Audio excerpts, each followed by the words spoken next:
तो पवार की सियासी पिक्चर अभी बाकी है, यही सबसे बड़ा सवाल है। और इस वक्त की सबसे बड़ी खबर यह है कि शरद पवार इस्तीफे का ऐलान उन्होंने कर दिया और इसके बाद उनके बंगले पर हलचल तेज है। पवार के घर सिल्वर ओक पहुंच रहे हैं एनसीपी के कई नेता। पवार को मनाने की कोशिशें तेज हो गई हैं। उनसे इस्तीफे का फैसला वापस लेने की लगातार अपील की जा रही है। सीधे आपको लेकर चलेंगे मेरे सहयोगी जितेंद्र दीक्षित, इस वक्त पवार के बंगले से ही हमारे साथ जुड़ रहे हैं। जरा जानते हैं जितेंद्र दीक्षित से, आज सुबह से पवार के घर पर किस तरीके की हलचल सरगर्मी नजर आ रही है। एनसीपी के नेताओं का आने जाने का सिलसिला तांता बंधा हुआ है। जरा बताइए विस्तार से और दिखाइए तस्वीरें जितेंद्र। जी हाँ, बिल्कुल। देखिए, मैं दक्षिण मुंबई में शरद पवार का जो घर है सिल्वर ओक, उसके बाहर ही मौजूद हूँ और यहाँ पर आप देख सकते हैं कि यहाँ पर कार्यकर्ताओं की भीड़ है। राजेंद्र सिंह ने, जो कि एनसीपी के नेता हैं, वो और जो मंत्री भी रह चुके हैं महाराष्ट्र सरकार में, वो यहाँ पर शरद पवार से मिलने के लिए आए, उन्हें मनाने के लिए कि उन्होंने जो फैसला लिया है वो फैसला वापस ले लें। मैं आपको बता दूं कि कल शरद पवार की इस घोषणा के बाद कि वे एनसीपी प्रमुख के पद से रेजिग्नेशन दे रहे हैं, रिटायर हो रहे हैं, उसके बाद से 3 तरह के सवाल खड़े हो गए हैं। पहला सवाल ये कि उनके ऊपर जो भावनात्मक दबाव डाला जा रहा है कि वे अपना ये फैसला वापस लें, तो इसके लिए उनकी तरफ से, जैसा अजीत पवार ने कार्यकर्ताओं को समझाते बुझाते वक्त कहा कि 2 से 3 दिन का वक्त दीजिए उनके पुनर्विचार करने पर, तो क्या शरद पवार जो है इस फैसले को वापस लेंगे? तो एक ये सस्पेंस बना हुआ है। दूसरा सवाल ये खड़ा हुआ है कि अगर मान लीजिए कि वो वापस नहीं लेते हैं तो ऐसे में उनकी जगह पर एनसीपी का बॉस कौन होगा? और तीसरा ये कि नए नेतृत्व में क्या महाविकास, इसको लेकर मैं आपको एक बड़ी खबर बता दूं। इस वक्त ये आ रही है कि मीटिंग एक अजीत पवार, शरद पवार के जो भतीजे हैं, उनके घर पर भी चल रही है। ये बड़ी खबर है।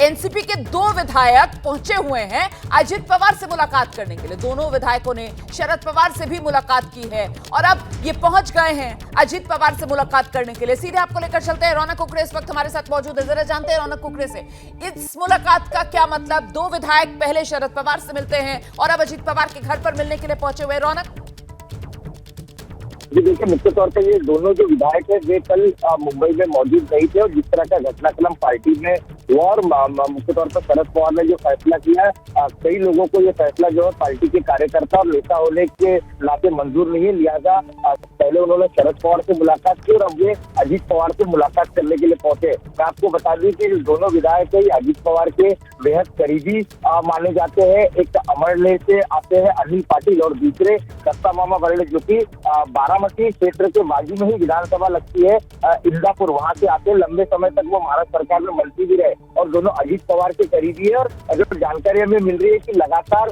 सुबह से अजीत पवार ने कई विधायकों को आज मिलने का समय दिया है। लेकिन चर्चा यही है कि क्या शरद पवार अपने फैसले पर कायम रहेंगे, यही जानने की कोशिश के लिए लोग अजीत पवार से मुलाकात कर रहे हैं। बिल्कुल, देखिए तमाम सवाल बाद में आएंगे। सबसे पहले जो सबसे बड़ा सवाल है वो यही कि क्या शरद पवार अपने इस्तीफे पर कायम रहेंगे या फिर अपना इस्तीफा वापस लेंगे?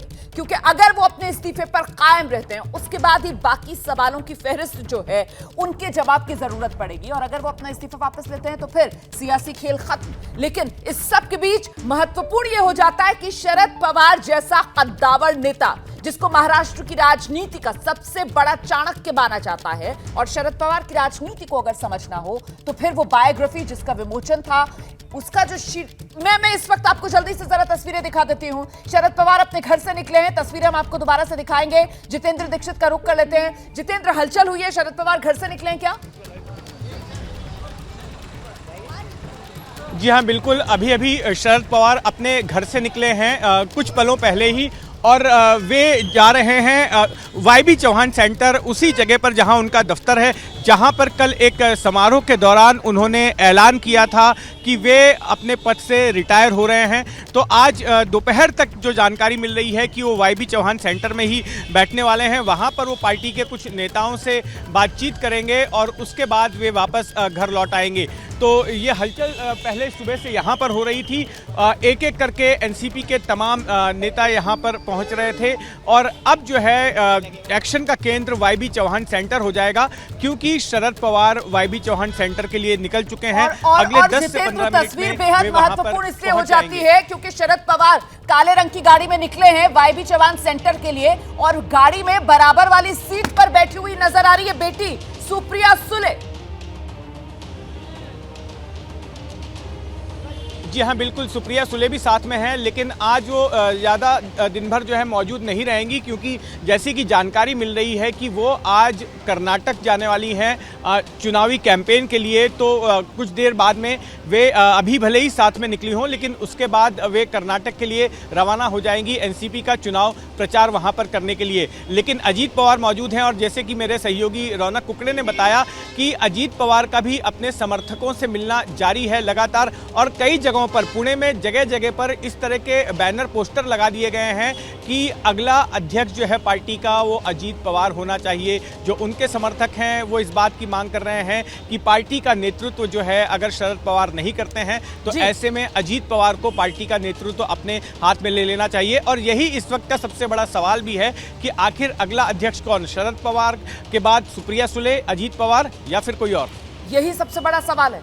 जैसे ही घड़ी का काटा दोपहर 2:30 पे आए, बबीता जी का दिल सास बहू साजिश के लिए मचल जाए। और ये है इनकी बहू, पूरे दिन ऑफिस की टेंशन हो जाए गॉन जब ये करें अपना फेवरेट शो फ्री टाइम पे ऑन।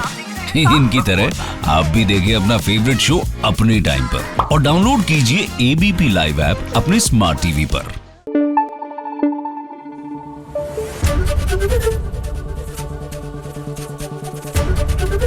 एबीपी न्यूज आपको रखे आगे।